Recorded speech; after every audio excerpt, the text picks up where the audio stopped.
another case, dig that early hole when you just got to try to shoot threes and get back into it night where it doesn't fall? I mean, 1 for 19 in the three-point call pretty much tells the story. I thought we came out and guys were ready. I thought we had good energy early. We were active. We couldn't throw it in, and they got guys banking them in.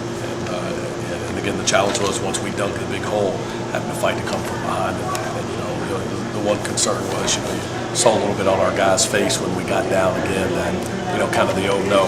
And there's not a whole lot we can do about that except go through it and understand the maturity that it takes to continue to play through that. When the shots aren't going down, and that's just something that obviously we got to grow in. What can you try to do to get them to do what you've been asking? Try to look at the next play, not worry about what the scoreboard is. Yeah, I thought we have done a good job of that in some games lately. I thought we did it good at Tennessee. I thought we did it obviously good against Ole Miss the other night.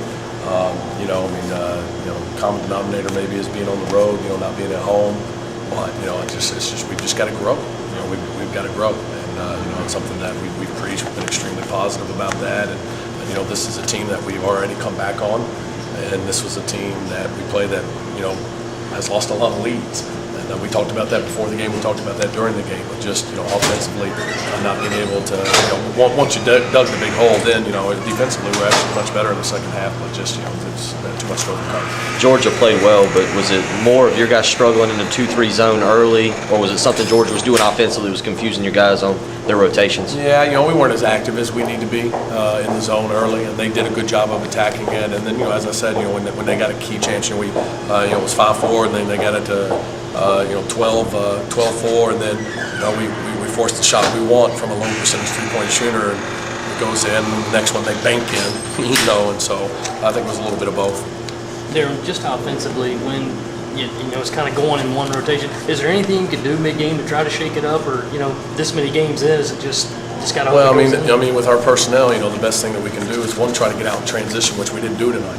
We're not going to be a good offensive team if we don't get out in transition and we don't do a good job on the glass, which we didn't do. Those are the two biggest keys, as we all know. And then the other thing is just to try to get us in attack mode, like we did to start the second half, I think. Again, the challenge is, having that one guy just to throw it to. He hasn't presented himself.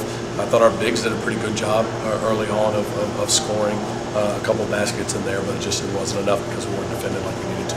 Any frustration among the guys in the locker room? Yeah, I'm sure they are frustrated. I think so. But at the same time, at some point you got to take responsibility for that and an ownership in what's going on. If you're the same team that has done some of the positive things that we've done, you got to take ownership for when it doesn't happen as well. And I think that's part of our maturing process as well. Not looking around and thinking, well, maybe it wasn't me. In the first half, it seemed like you were rotating a lot of guys in. Were you just trying to find the right combination?